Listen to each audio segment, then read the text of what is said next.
a recipe for a good life.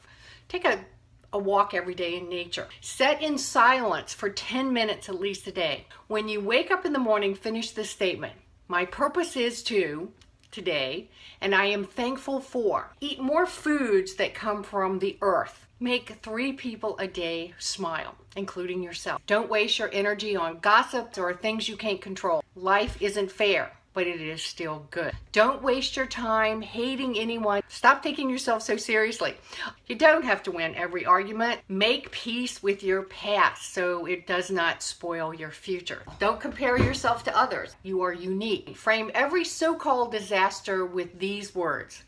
Will it make any difference in 5 years? Forgive everyone for everything. What other people think of you is none of your business. God heals everything.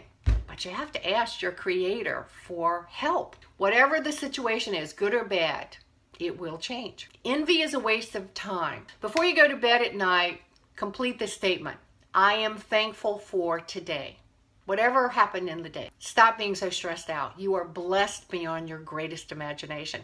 And if you live anywhere in the world where things are prosperous, you are blessed. Have a good life. It's too short not to.